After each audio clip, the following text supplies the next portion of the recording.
नमो वरिहन्ताणं नमो सिद्धाणं नमो आयरीयाणं नमो वज्झायाणं नमो लोय सव्यसाहूनम्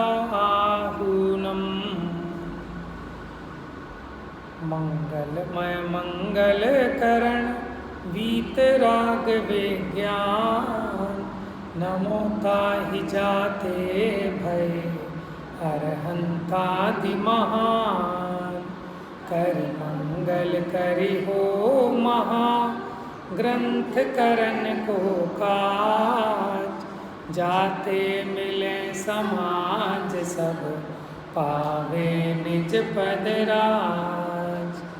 इस भव तरु का मूल एक जानहु मिथ्या भाव ताको कर निर्मूल अब करिए मोक्ष उपाय।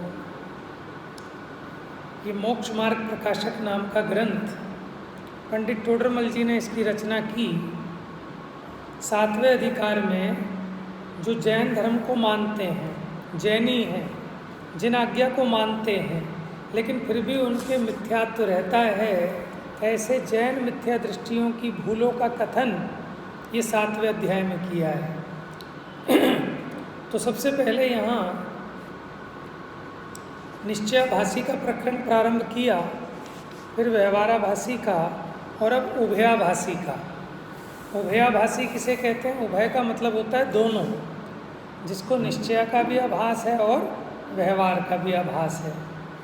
देखो निश्चयाभासी क्या था कि निश्चय के सही स्वरूप को नहीं समझता था और वस्तु को एकांत, ठीक है, जैसा निश्चय ने ऐसे उपदेश दिया था उस अपेक्षा से ना समझकर सर्वथा वस्तु को वैसा समझ लेता था। जैसे कहा कि सभी जीव सिद्ध समान शुद्ध हैं, तो वहाँ जो सिद्ध समान शुद्ध कहा वो द्रव्यार्थिक नहीं कि मुख्यता से कहा, शुद्ध नहीं कि मुख्यता से कहा, लेकिन ये सर्वथा ऐसा मान लेता है कि सभी जीव सिद्ध समान शुद्ध हैं। अपने को वर्तमान में केवल ज्ञान मान लेता है, अपने को राग आदि से रहित मानता है, ठीक है। तो ये निश्चयाभासी की भूलें थी। फिर व्यवहाराभासी कि क्रिया क्रिया का पक्ष रखता है,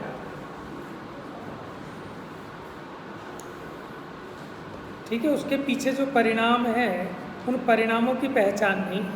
कदाचित परिणामों की भी पहचान हो तो उसके पीछे जो अभिप्राय है उसकी खबर नहीं। कोई कुल पद्धति से है, ठीक है, कोई आजीविका के प्रयोजन से देखा देखी धर्म का साधन कर रहा है, तो उन व्यवहाराभासियों की चर्चा इसमें हुई। लेकिन हमने प्रकरण चुना है उभयाभासी, क्योंकि हमारा एक शिविर लगना है परसों से जिसका नाम है नए ज्ञान, नयों के ज्ञान पर। तो नयों को समझने की ज़रूरत क्यों है? जब नए चक्र ग्रंथ लिखा गया तो उसमें सबसे पहले देवसेन आचार्य ने लिखा, कुंद आचार्य द्वारा प्रणीत समय सार आदि ग्रंथों के रहस्य को समझने के लिए अथवा उसके सार को लेकर मैं इन ग्रंथों की रचना करता हूँ। किसकी? नए चक्र की। माइल धवल आचार्य हैं, देवसेन आचार्य हैं, सभी ने अलग अलग नए चक्र लिखे हैं। तो समय सार में जब तक आप निश्चय व्यवहार नहीं समझेंगे तब तक आप समय सार का सही अभिप्राय नहीं समझ पाएंगे। देखो समय सार तो कहता है आत्मा शुद्ध है। सुबह आया था ना विधान में कि कैसा है आत्मा? समय साराय नमः, समय साराय, कि शुद्धात्मा को नमस्कार किया।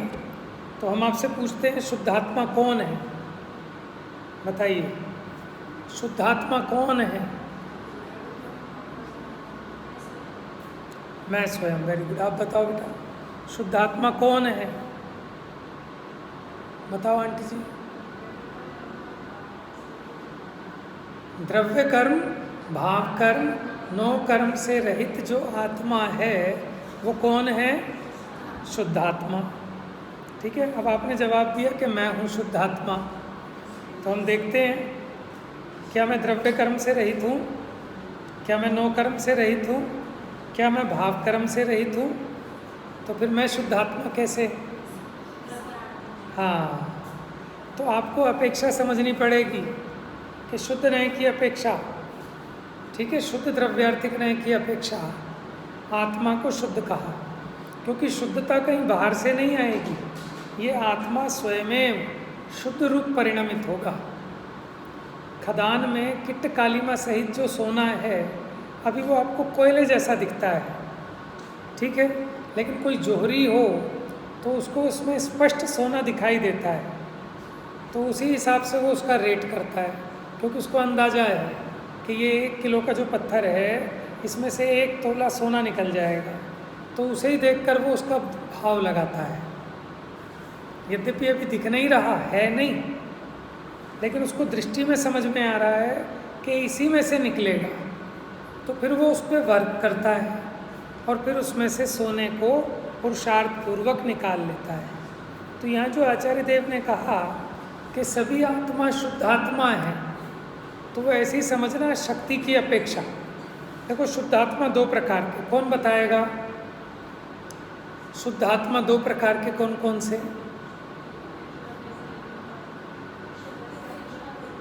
Very good. एक तो शक्ति अपेक्षा शुद्धात्मा, एक व्यक्त शुद्धात्मा। हम शक्ति अपेक्षा शुद्धात्मा हैं कि व्यक्त शुद्धात्मा है? बताओ, ऐसा तो नहीं लगता किसी को कि मैं भी व्यक्त शुद्धात्मा हूँ? है व्यक्त शुद्धात्मा तो वो कहे जाएंगे जिनको राग द्वेष सब नष्ट हो गए हैं, केवल ज्ञान आदि सभी गुण व्यक्त हो गए हैं, वो व्यक्त शुद्धात्मा है। और हम शक्ति रूप, क्योंकि हम में ऐसी शक्ति है कि हम भी वैसे हो सकते हैं।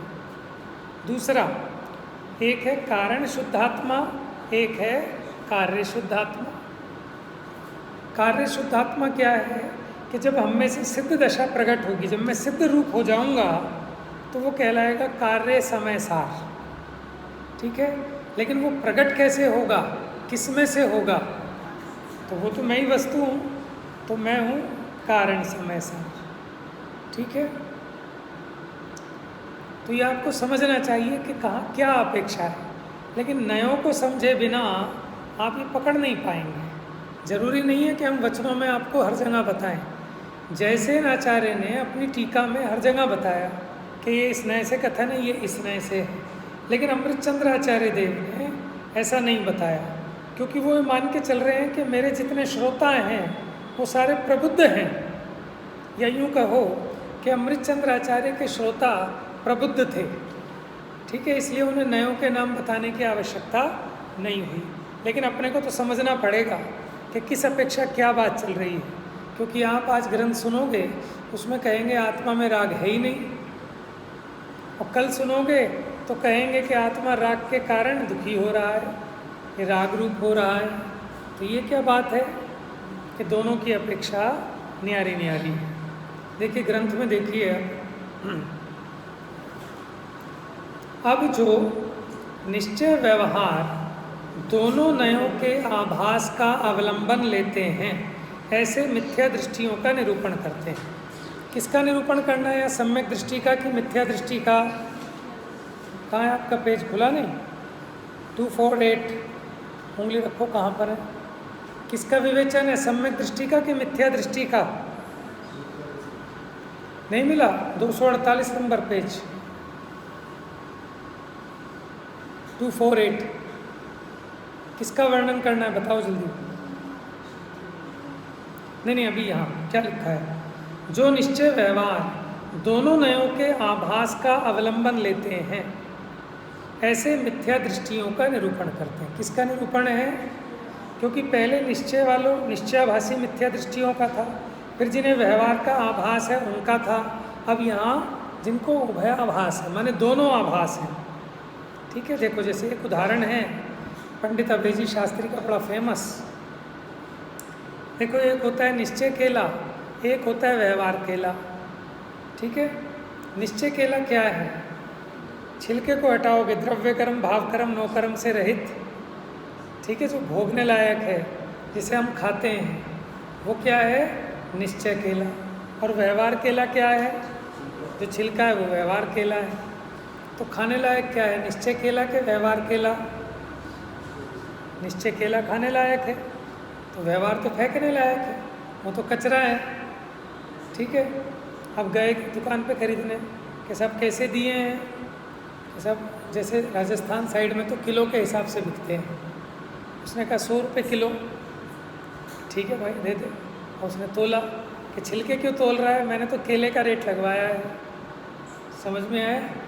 तो वो भी बड़ा होशियार था कि भाई साहब दे दो, छिलके उतार के ले जाओगे तो वो ले जाने लायक नहीं बचेंगे। बताओ, आपको देने भी लगे तो आप ले लोगे क्या बिना छिलकों के केले? घर तक नहीं ला पाओगे, खाओगे क्या?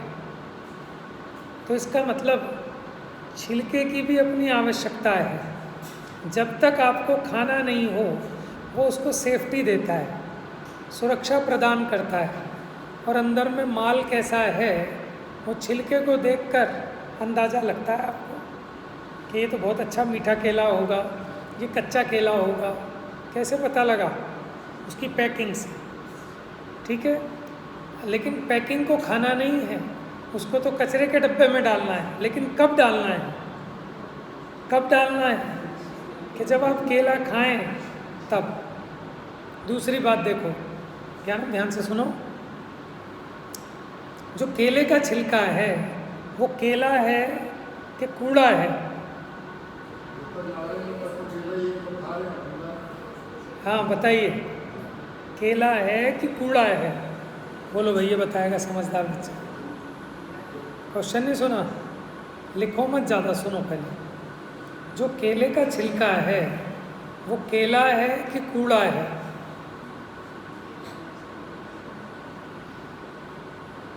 दोनों है। दोनों कैसे बताओ? देखो, है तो वो कूड़ा ही, ठीक है, क्योंकि खाने लायक नहीं है। लेकिन जब तक वो केले के साथ है तो उसे केले जितना सम्मान मिलेगा। ऐसा नहीं है कि उसको कूड़े के डिब्बे में रख लोगे, कि अगर केले को फ्रिज में रख रहे हो तो वो छिलका भी उसके साथ फ्रिज में इज्जत को पाएगा। क्यों? उसका भी एक रीज़न है कि वो उसको सुरक्षा दे रहा है। ठीक है, लेकिन जब छिलके ने केले का साथ छोड़ा अब उसकी कोई इज्जत नहीं है, वो कूड़े में डाल देने लायक। यहाँ से एक शिक्षा मिलती है, बिना निश्चय का जो व्यवहार है वो व्यवहार नहीं है, वो व्यवहाराभास है। क्या है? हाँ भाई, समझ में आ गया? लिखो मत बेटा, छोड़ दो उसको। बिना निश्चय का जो व्यवहार है वो क्या है? कहाँ है दिमाग? बिना निश्चय का जो व्यवहार है वो क्या है? व्यवहाराभास। क्या है? ऐसे ही बिना केले के जो छिलका है वो कूड़ा है। बात समझ में आ गई? अब कोई सोचे मैं व्यवहार तो कर लूँ, निश्चय बाद में कर लूँगा, तो बिना निश्चय के व्यवहार होता ही नहीं है। समझ में आया? चलिए, अब जो निश्चय व्यवहार दोनों नयों के आभास का अवलंबन करते हैं। एक होता है नय, एक होता है नयों का आभास। नए किसी अपेक्षा से वस्तु का निरूपण करते हैं, उस अपेक्षा को तो ना समझे और सर्वथा वैसे ही ग्रहण करे, तो वहाँ वो आभास होता है। माने जहाँ निश्चय नय सच्चा नहीं, व्यवहार नय सच्चा नहीं, दोनों में गड़बड़ है। ठीक है, उसने जिनवानी में पढ़ा है, सुबह पढ़ा था ना पूजा में, कि अगर जिनमत को प्रवर्ताना चाहते हो तो व्यवहार नय को मत छोड़ो, क्योंकि अगर व्यवहार को छोड़ोगे तो तीर्थ का लोप हो जाएगा, और निश्चय नय को छोड़ोगे तो किसका? तत्व का लोप हो जाएगा। इसलिए यदि जिनमत को प्रवर्ताना चाहते हो तो दोनों नयों में से एक भी नय को मत छोड़ो। तो अब इसने बात पढ़ ली कि ठीक है साहब, ये तो निश्चय नय का आभासी था, ये व्यवहारा नय का आभासी था। इनमें गड़बड़ क्या थी? क्या अकेला निश्चय करता था, व्यवहार को करता ही नहीं था, और ये अकेला व्यवहार करता था, निश्चय को करता ही नहीं था। तो अब मैं सही कर लूँगा। क्या कर लूँगा सही? कि निश्चय भी कर लूँगा, और कि ऐसे तो दोनों में विरोध है। इस प्रकार निश्चय व्यवहार पने में तो विरोध है, क्योंकि उसको ना तो निश्चय सही समझ में आया, ना व्यवहार सही समझ में आया। अगर इसको निश्चय सही समझ में आता तो व्यवहार भी सही समझ में आ सकता था। ठीक है, जैसे ये एक गलत, ये दूसरा गलत, इन दोनों गलत को मिला दें तो सही हो जाएगा कि डबल गलत हो जाएगा? डबल गलत हो जाएगा। जैसे एक स्त्री दुखी, एक पुरुष दुखी, अब दोनों की शादी कर दी तो सुखी हो जाएंगे? सुखी जीवन कि डबल दुखी हो जाएंगे? दो दुखिया मिलकर सुखिया कैसे हो सकते हैं? बात समझ में आ रही है? क्योंकि ज्ञानी से ज्ञानी मिले तो ज्ञान सवाया होए, और दुखिया से दुखिया मिले तो दुख सवाया होएगा। समझ में आया? लेकिन देखो जगत की अज्ञानता। दो अधूरे मिलकर पूरे हो सकते हैं क्या?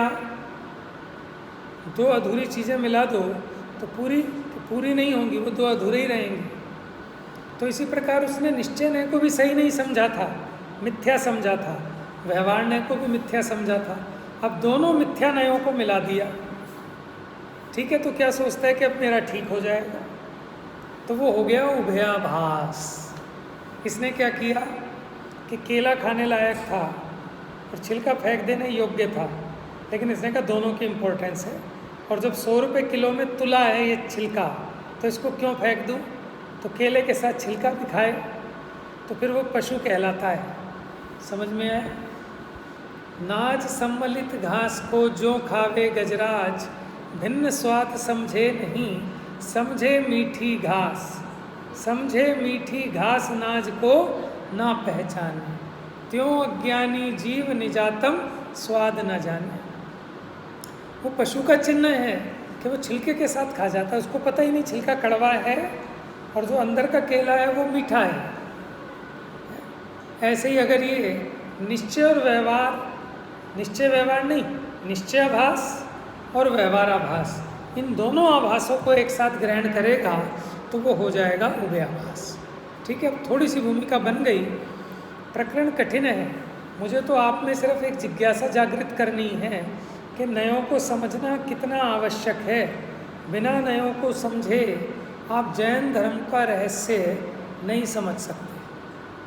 देखिए, जो जीव ऐसा मानते हैं कि जिनमत में निश्चय व्यवहार दोनों नए कहे हैं, इसलिए हमें उन दोनों का अंगीकार करना चाहिए, ऐसा विचार कर। देखो यहाँ तक ये बात सही है कि गलत है? क्या लिख रहे हो बेटा? ज़्यादा लिखने का फ़ायदा नहीं है, इम्पोर्टेंट पॉइंट लिखना बस। बताओ ज़रा देखते हैं। जिनमत में निश्चय व्यवहार दोनों नए कहे हैं, इसलिए हमें उन दोनों का अंगीकार करना चाहिए। इतनी बात सही है कि गलत है? सही है ना? सुबह पढ़ी थी ना विधान में, याद नहीं है? यदि चाहते हो, माने अगर जिनमत को प्रवर्ताना चाहते हो तो दोनों नयों में से एक भी नय को मत छोड़ो, क्योंकि व्यवहार नय को छोड़ने पर तीर्थ का लोप होएगा और निश्चय नय को छोड़ने पर तत्व का लोप हो जाएगा। तो ये बात तो ठीक है, लेकिन अब ऐसी बात सुनकर ऐसा विचार कर, जैसा केवल निश्चयाभास के अवलंबियों का कथन किया था, वैसे तो निश्चय का अंगीकार करता है, माने निश्चय का सही तरीके से अंगीकार नहीं करता। 248 नंबर। जैसा निश्चयाभासी ने अंगीकार किया था वैसा विपरीत रूप ग्रहण करता है, और जैसे केवल व्यवहाराभास के अवलंबियों का कथन किया था वैसे व्यवहार का अंगीकार करता है। माने निश्चय के संबंध में भी उल्टा ग्रहण करता है और व्यवहार के संबंध में भी उल्टा ग्रहण करता है। यद्यपि इस प्रकार अंगीकार करने में दोनों नयों के परस्पर विरोध है। अब समझना जरा ध्यान से, क्या कह रहे हैं? इस प्रकार दोनों नयों का, माने इस प्रकार दोनों को अंगीकार करने में विरोध आता है। अब देखो कैसे आता है। निश्चयाभासी कहता है कि मैं शुद्ध हूँ। क्या कहता है? शुद्ध हूँ। व्यवहाराभासी कहता है मैं अशुद्ध हूँ। ठीक है, अब या तो शुद्ध होगा या अशुद्ध होगा। अगर तुम शुद्ध हो तो फिर अशुद्ध कैसे? वो कहता है मैं दोनों बातें मान लूँगा। कि मैं शुद्ध भी हूँ और मैं अशुद्ध भी हूँ, मैं समझदार भी हूँ और मैं मूर्ख भी हूँ। लेकिन ऐसे तो दोनों बातों को मानने में विरोध आता है। कौन बताएगा कि क्यों आता है विरोध? इस प्रकार दोनों बातों को मानने में विरोध आता है कि मैं सिद्ध हूँ, और व्यवहारवासी क्या मानता है कि मैं मनुष्य हूँ। तो इस प्रकार दोनों बातें मानने में विरोध क्यों आता है? वस्तु तो एक होगी, या तो तुम सिद्ध हो या फिर मनुष्य हो। ऐसा कैसे हो सकता है कि सिद्ध भी हो और संसारी भी हो? तो अगर आप ऐसा मानोगे जैसा निश्चयाभासी मानता है और जैसा व्यवहाराभासी मानता है, तो उसमें तो विरोध आता है। मैं पिता भी हूँ, मैं पुत्र भी हूँ, ऐसा हो सकता है क्या? कि नहीं हो सकता। या तो मैं पिता ही होऊंगा या मैं पुत्र होऊंगा। जैसा निश्चयवासी और व्यवहाराभासी मानता है वो गड़बड़ बता रहे हैं। वो अगर सही अपेक्षा से माने कि मैं पिता की अपेक्षा पुत्र हूँ और पुत्र की अपेक्षा पिता, तब तो बात बन सकती है, लेकिन अपेक्षा तो ना लगाए। लेकिन इसी का मैं पिता हूँ, इसी का मैं पुत्र हूँ, ऐसा कैसे बनेगा?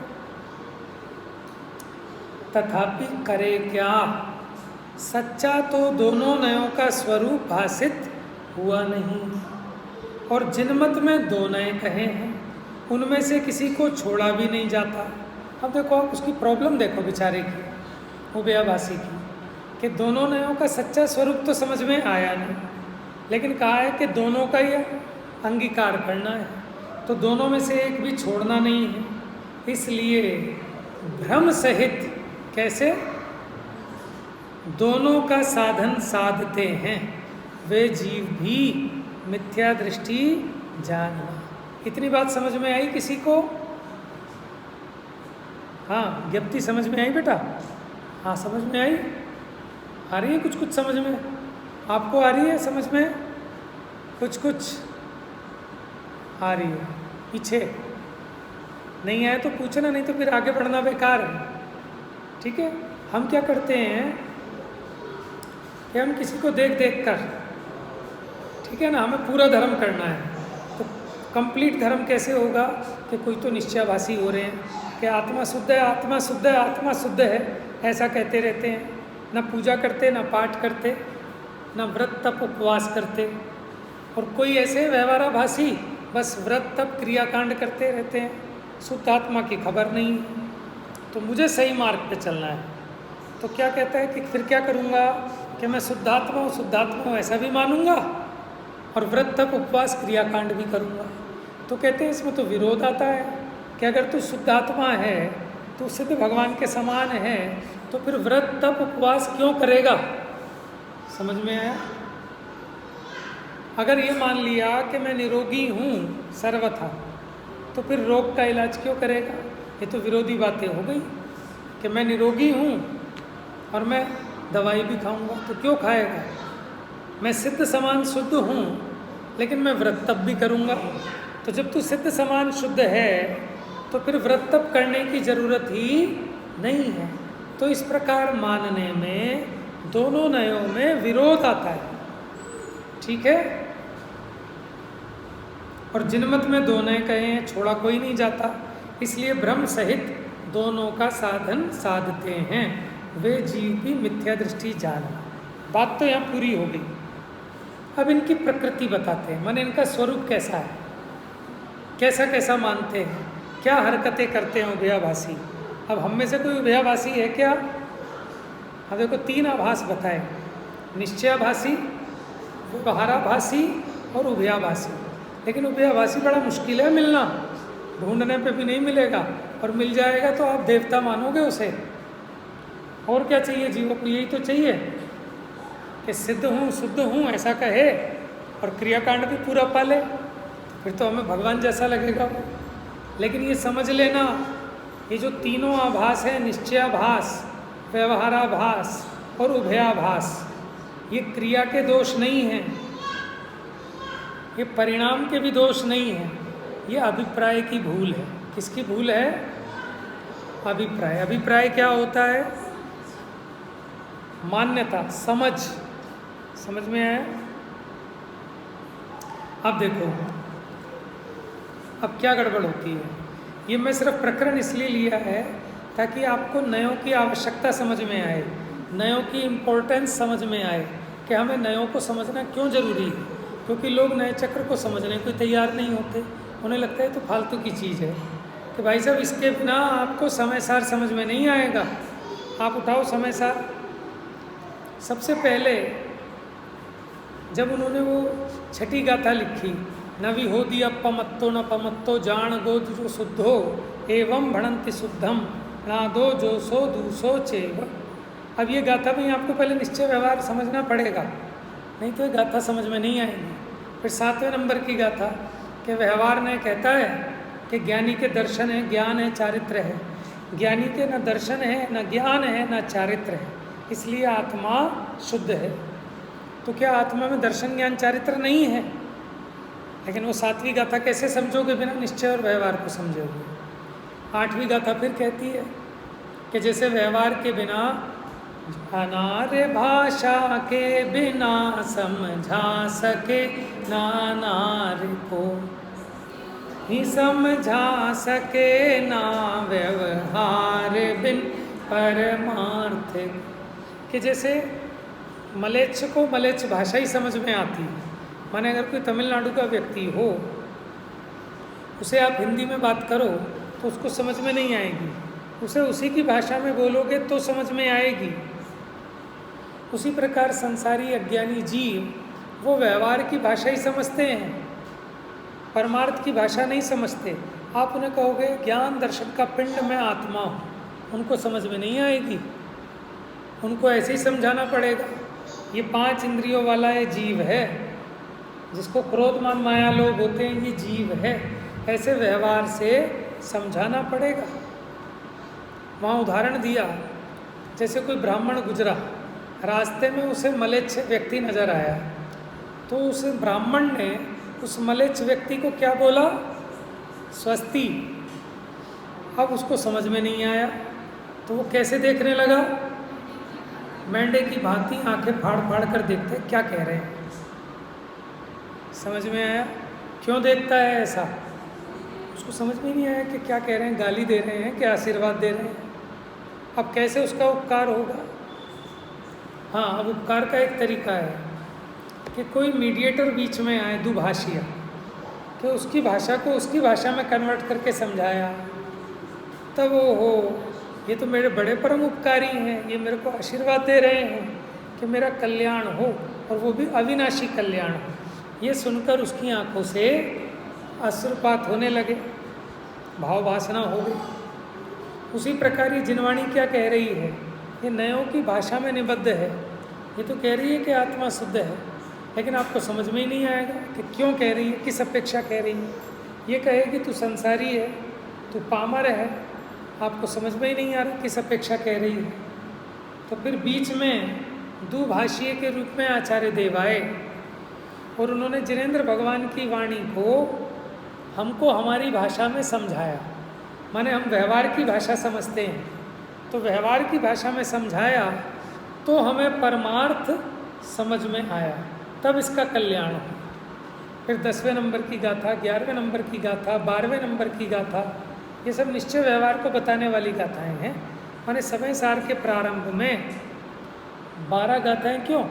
आगे देखो, 13वीं गाथा, 14वीं गाथा, 15वीं गाथा कि जो अनन्य अबद्ध स्पृष्ट नियत अविशेष असंयुक्त ऐसे आत्मा को देखे, उसे तुम शुद्ध नय जानो। शुद्ध नय की बात है, और उस शुद्ध नय की अनुभूति ही आत्मानुभूति है, वही समस्त जिन शासन की अनुभूति है। ठीक है, फिर और आगे बढ़े, वो तो अभी आगे आएगी। फिर 19वीं गाथा में कहा, कर्म मैं कर्म हूँ नो कर्म हूँ, या है हमारे ये सभी ये मान्यता जब तक रहे, अज्ञानी है तब तक सभी भेद ज्ञान कराया। फिर ये बताया कि भूतकाल में द्रव्य मेरा था, मैं इसका था, या मेरा होएगा, मैं इसका होऊंगा, ये मेरा है, मैं इसका हूँ। ऐसे तीनों काल संबंधी सचित्त अचित्त मिश्र परिग्रह से जो भेद विज्ञान करता है वो ज्ञानी बनता है। फिर आगे बढ़े, फिर वहाँ कहा कि देह और चेतन अलग अलग हैं, वो एक नहीं है, उसमें ममत्व नहीं करना। तो फिर वहाँ प्रश्न खड़ा हो गया कि देह चेतन अगर एक नहीं है तो देह के द्वारा जो हम भगवान की स्तुति करते हैं तो झूठी हो जाएंगी। समझ में आया? तो इसमें प्रश्न खड़ा हुआ। हमारे यहाँ से समय सार गायब हो गए सारे। समय सार ही नहीं, इतने सारे समय सार थे हमारे पास। आज समय सार लेना था, यही विषय। हाँ जी, देखो वहाँ भी फिर नयों को समझाने बैठ गए आचार्य देव कि व्यवहार का मतलब झूठा नहीं होता। क्या कहा? व्यवहार का मतलब झूठा नहीं होता, लेकिन परमार्थ भी नहीं है। समझ में आया ना? तो फिर वो व्यवहार को समझा। उन्होंने कहा नहीं, वो व्यवहार से स्तुति है। क्या कहा? ये नहीं कहा कि वो झूठ है। हम तो बिना डरे ऐसा कह देते हैं कि झूठ है व्यवहार का। तो झूठ नहीं कहा। दिखाऊं आपको? मेरे पास तो रख लिए मैंने।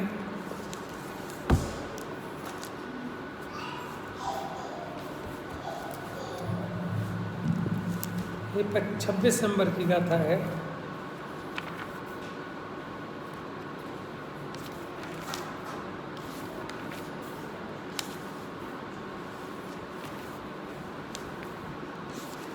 एक कलश लिखा आचार्य देव ने, बड़ा फेमस कलश है और आपको याद भी होगा, सुबह लिया था, ऋषभ जी ने लिया था।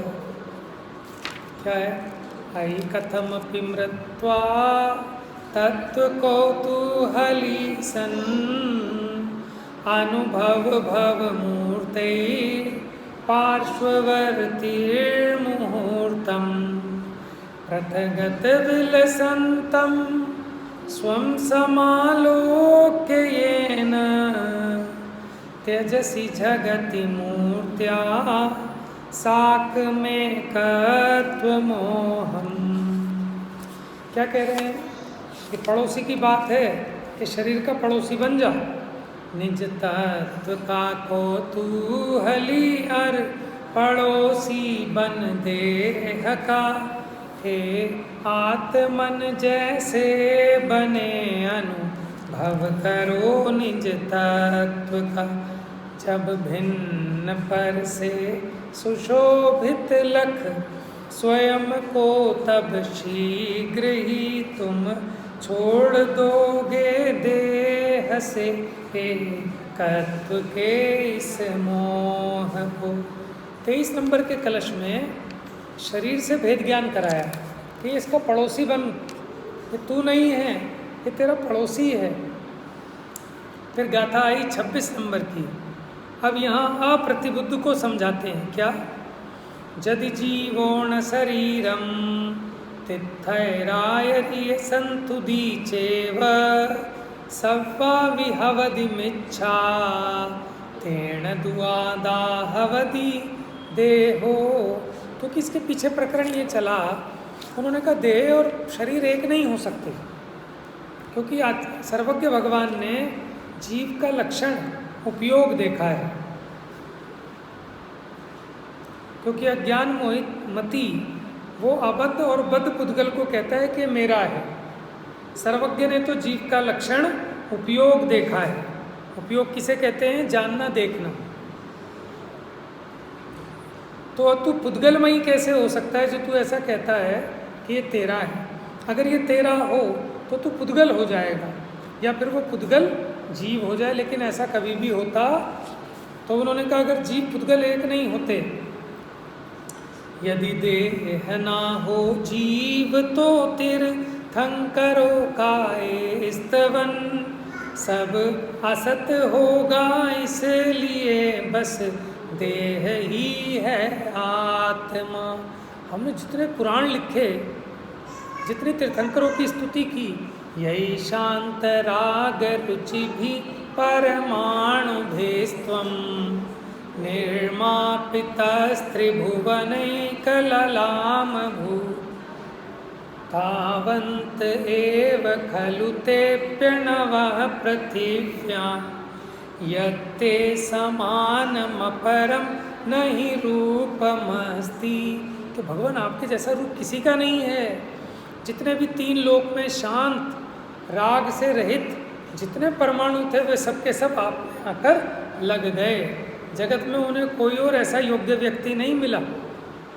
तो देखो वो देह के द्वारा तीर्थंकर की स्तुति कर रहे हैं, तो इसलिए आप हमारी बात मान लो कि देह और चेतन एक ही हैं।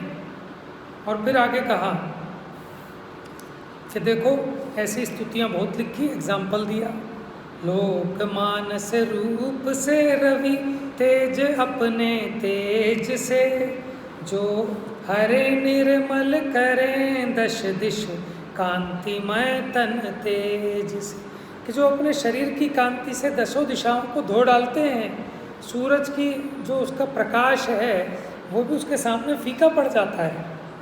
जो दिव्य ध्वनि से भव्य जन के कान में अमृत भरे, उन सहस 8 लक्षण सहित जिन सूर्य को वंदन कर।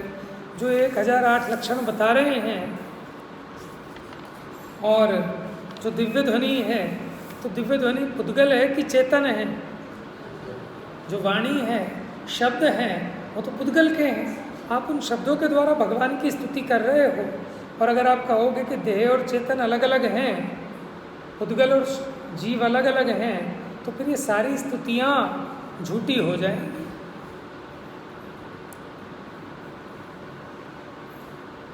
तो आचार्य अमृतचंद्र देव क्या कहते हैं? ऐसा नहीं है। नैवम नए विभागा, हाँ, नए विभागा नाभिज्ञोसी, कि तुम नए विभाग से अनभिज्ञ हो। क्या कह रहे हैं? तुम नए विभाग से अनभिज्ञ हो। तो इसलिए नए विभाग की जानकारी के लिए शिविर लगा रहे हैं कि नए विभाग से अब अनभिज्ञ ना रह जाए, अज्ञानी ना रह जाए, नयों के स्वरूप को समझ लें। देखो गाथा पढ़ता हूँ, बहुत अच्छी गाथा है, 27 नंबर की। व्यवहारण ओ भासदी, व्यवहारण भासदी मैंने कहता है। क्या कहता है व्यवहार ने? जीवो देहो या अवधि खलु एको, कि जीव और देह ये खलु मैंने नियम से एक को एक है। न दुनिच्छयस जीवो देहो य कदा विये कट्ठो, ना दू कि नहीं है निश्चय न से जीव और देह कदापि भी एक। अब मेरा प्रश्न ये है, क्या जीव और देह एक हो सकते हैं? आत्मा और शरीर एक हो सकता है क्या? लेकिन यहाँ तो पंडित जी क्या लिख रहे हैं? क्या लिख रहे हैं यहाँ पर? व्यवहार नौ भासदी जीवो देहो यह हवधि खलु एक को, कि जीव और देह एक हैं कह रहे हैं, लेकिन कह रहे हैं कथन है व्यवहार। ऐसा किसका कहना है? अच्छा, व्यवहार ने कहता है कि देखता भी है ऐसा, या मानता भी है ऐसा? सोचना जरा। व्यवहार ने देह चेतन को खाली एक कहता है। हाँ, नहीं, अब थोड़ा सा ध्यान से समझना, मैं ज़रा और गहरी बात कह रहा हूँ कि देह चेतन एक हैं, सिर्फ ऐसा कहता है व्यवहार ने, कि व्यवहार ने ऐसा देखता है एक है, देखता ही है। सुनना भी एक मिनट, देखता ही है कि मानता भी है एक उनको, क्योंकि अगर नहीं माने तो फिर उसका जानना मिथ्या हो जाएगा। समझना, क्योंकि जैसी मान्यता होती है उसके अनुरूप ज्ञान को सम्यक और मिथ्या नाम मिलता है। अगर श्रद्धा सम्यक है तो ज्ञान सम्यक कहलाता है, श्रद्धा झूठी है तो वो ज्ञान भी झूठा है। क्या कहना है आप समझना जरा, कि भाई साहब वहाँ ऐसा नहीं है कि सिर्फ कहते हैं, तो फिर तो वो कहना झूठ हो जाएगा। क्या कह रहे हैं? माने अगर वैसा हो नहीं और फिर भी कहो तो वो झूठ हो जाएगा, क्योंकि उस अपेक्षा से वो एक हैं।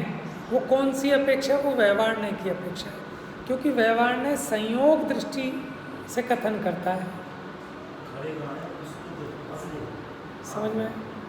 आप समझना थोड़ा सा इस बात को, क्योंकि वस्तु में ऐसा धर्म है जिसको वो व्यवहार न्याय ग्रहण करता है कि वो संयोग को अपनी दृष्टि का विषय बनाता है। देह और चेतन अभी तो ये संसार दशा में एक रूप हो रहे हैं ना, माने एक क्षेत्रावगाही संबंध है, इनका ऐसा निमित्त नैमित्तिक संबंध है। शरीर को बांधने पर ये आत्मा भी यही बंध जाता है। समझ में आया? शरीर को कष्ट पहुंचाने पर आत्मा को कष्ट होता है, तो है कि नहीं है? अभी तो जीव को व्यवहार ही समझ में नहीं आता। ये व्यवहार का मतलब समझता है कि झूठा है। तो भैया जब तक व्यवहार की ठीक स्थापना नहीं होगी तब तक उसके निषेध रूप निश्चय न्याय भी नहीं बन सकता। जिसको हटाना था बिठाया ही नहीं उसको तुमने, पहले उसको बिठाओ फिर उठाओ। होते हैं ना दूल्हे के नेक कुछ ऐसे कि पहले आकर रिश्तेदार बिठाते हैं फिर उठाएगा, बिठाई का भी नेक फिर उठाई का भी। अब उसको बिठाया ही नहीं तो उठाओगे किसे?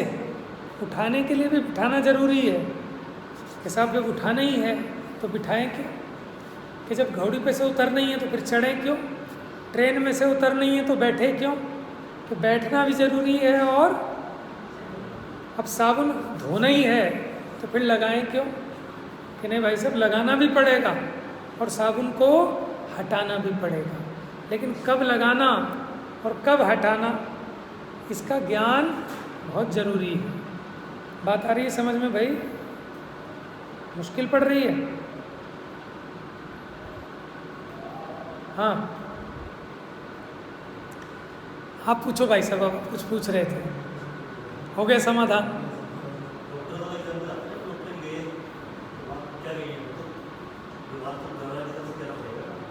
नहीं देखो ऐसा है कि हम बेईमानी करते हैं। जैसे युगल जी कहते हैं एक व्यक्ति को बुखार आया, वो जरा ज़्यादा आध्यात्मिक था, माने निश्चयाभासी था, तो उसने फ़ोन लगाया कि डॉक्टर साहब मेरी पर्याय को बुखार आ गया है। क्या मुझको नहीं, क्योंकि मैं तो भिन्न हूँ ना इस पर्याय से, इस शरीर को, मेरी पर्याय को बुखार आ गया। तो डॉक्टर ने कहा भेज दो पर्याय को यहाँ पर, तो चली जाएगी पर्याय। समझ में आया? अच्छा फिर दूसरी बात, पर्याय को बुखार आया है ना, आपको तो नहीं आया, आप आनंद करो, आप क्यों दुखी हो? दुखी तो हो रहा है खुद।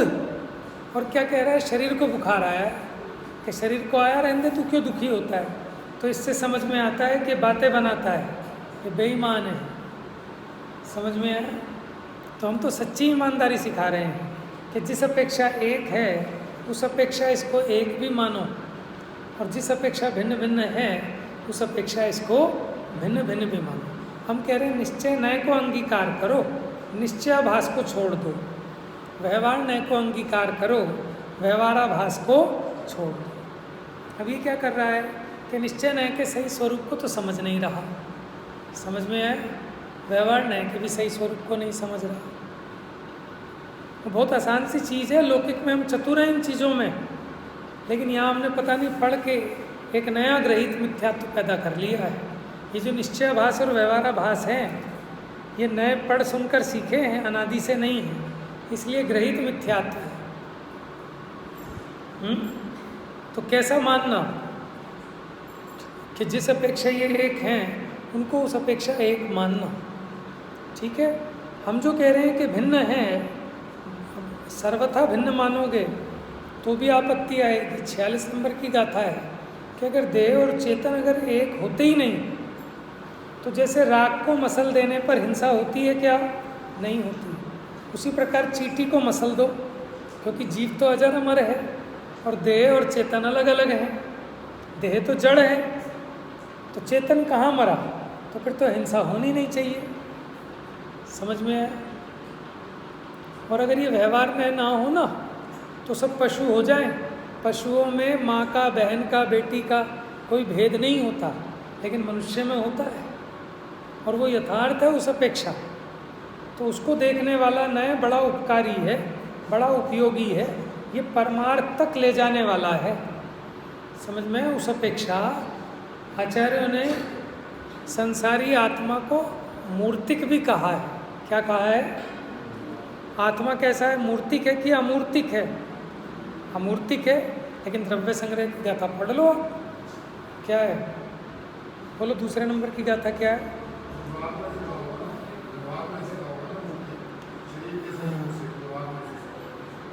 लेकिन आपको उसको समझना पड़ेगा ना, उसकी अपेक्षा को। संयोग है ना, लेकिन ये संयोग भी तो सत्य है। ये जो संयोग है वो संयोग है कि नहीं है, ये बताओ। नहीं, संयोग तो निश्चय से भी है ही ना। संयोग तो संयोग है। हम ये थोड़ी कह रहे हैं कि चेतन जड़ हो गया और जड़ चेतन हो गया, वो तो नहीं हुआ। लेकिन संयोग तो परमार्थ से है ही। तो संयोग को संयोग दृष्टि से देखें, या तो संयोग को ये संयोग ना मानकर कि वो एक ही हो गया ऐसा मानता है सर्वथा। समझ में आया?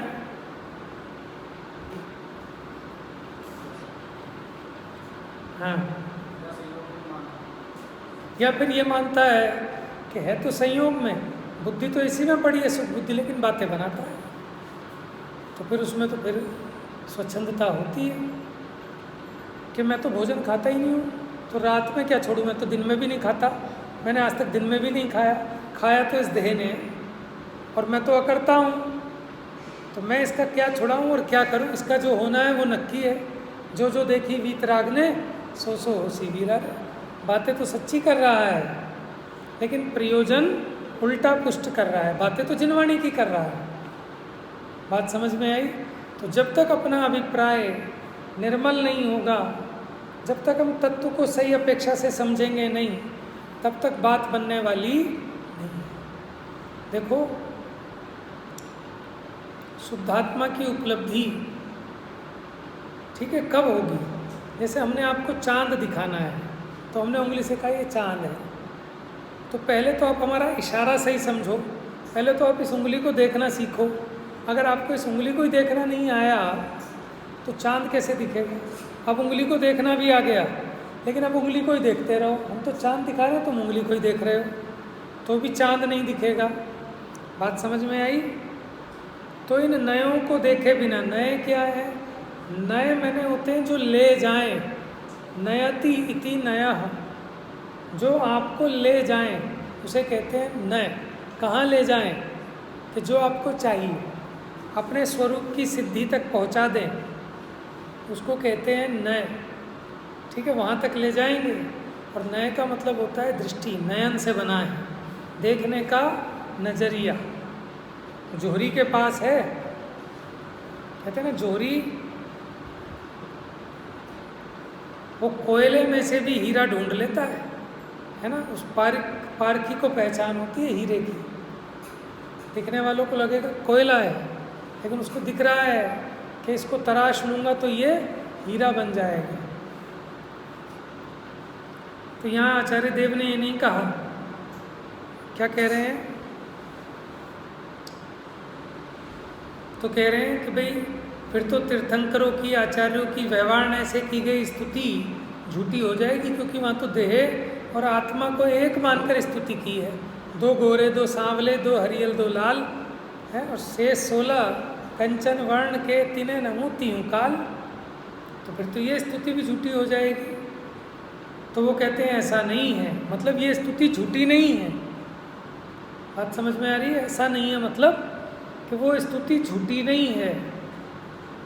तुम नए विभाग से अनभिज्ञ हो, माने तुम नयों के डिपार्टमेंट को नहीं समझते, नए विभाग को नहीं जानते, इस कारण ही ऐसी बातें करते हो। मूल समस्या नए विभाग से अनभिज्ञता की ही है। नए विभाग को समझे बिना देह में एकत्व बुद्धि, ममत्व बुद्धि, अज्ञान का, अग्रहित मिथ्यात्व का पोषण हो जाता है। इसलिए नयों का स्वरूप जानना अत्यंत आवश्यक है। नए विभाग का जानना अत्यंत आवश्यक है। तो गाथा लिखी कि देह चेतन एक हैं, यह वचन है व्यवहार का।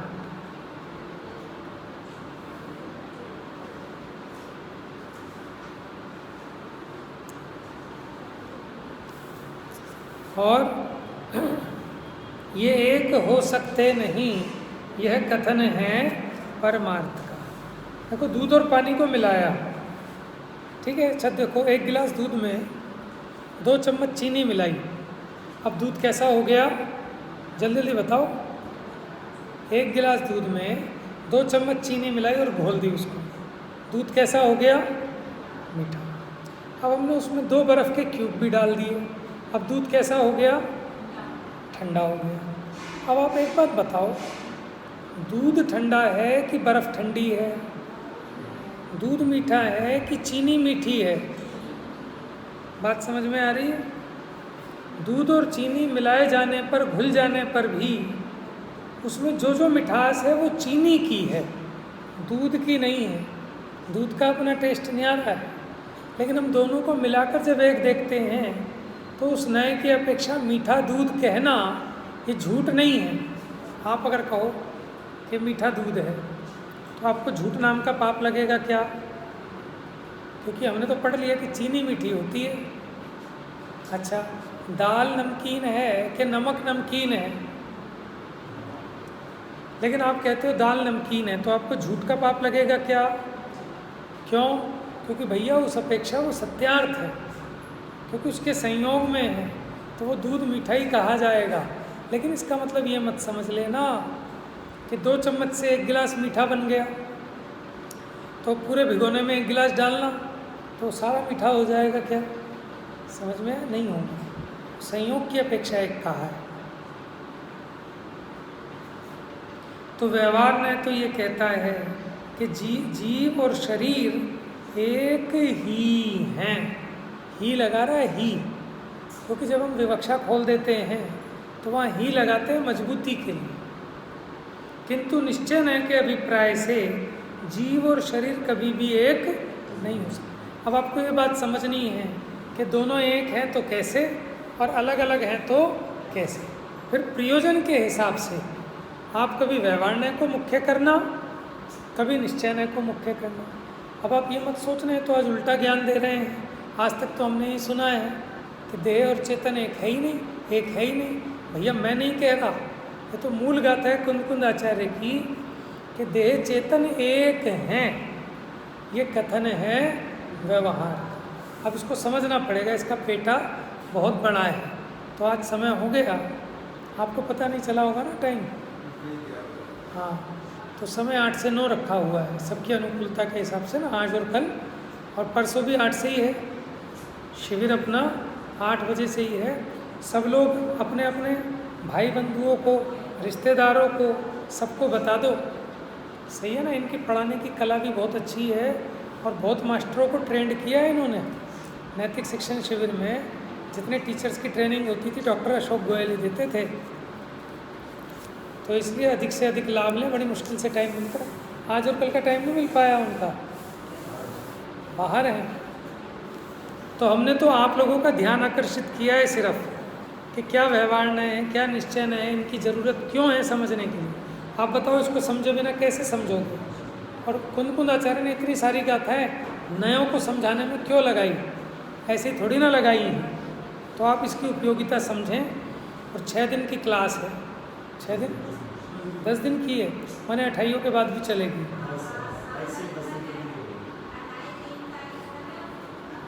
ठीक है, तो बहुत बढ़िया है।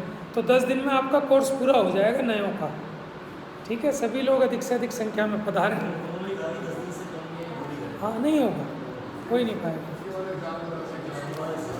सही है, एग्ज़ाम से क्या पक्का सुनते हैं। चलिए, जा वाणी के ज्ञान से सूझे लोका